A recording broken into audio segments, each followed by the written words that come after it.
ఏం వాగ్దానాలు చేశారంటే అధ్యక్ష, 250 గజాల ఇళ్ల స్థలం ఇస్తా అన్నారు. ఆ ఇళ్ల స్థలంలో ఇల్లు కట్టుకోవడానికి 5 లక్షలు ఇస్తా అన్నారు. 4,000 పెన్షన్ ఇస్తా అన్నారు.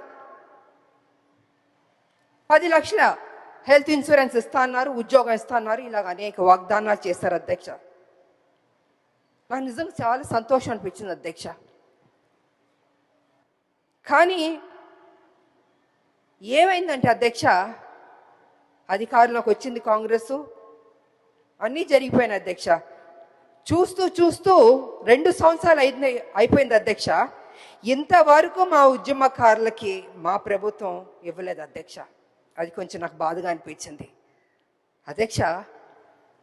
ఎన్నో స్కీములు మనం అనౌన్స్ చేస్తున్నాం, పెడుతున్నాం.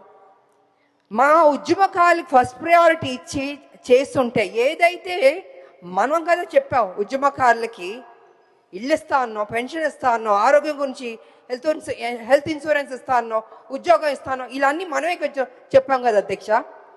అవన్నీ చేస్తుంటే ఆన్ టైంకి ఫస్ట్ ప్రయారిటీ ఇచ్చి ముందే చేస్తుంటే గౌరవంగా ఉండేది అధ్యక్ష.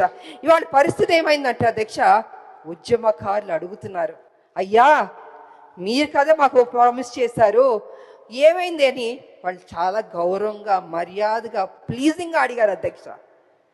కానీ నాకు తెలియదు అధ్యక్ష, ఎందుకు డిలే అయిందో నాకు తెలియదు అధ్యక్ష. ఇవాళ కమిటీ వేస్తానని కూడా అని చెప్పారు. నా ఉద్దేశంలో అయితే అధ్యక్ష, కమిటీ అన్నది కొంచెం డిలే అవుతుంది అధ్యక్ష.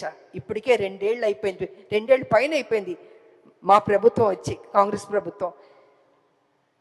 తొందరగా వాళ్ళకి ఏం మనం వాగ్దానం చేస్తే బాగుంటుందని అధ్యక్ష.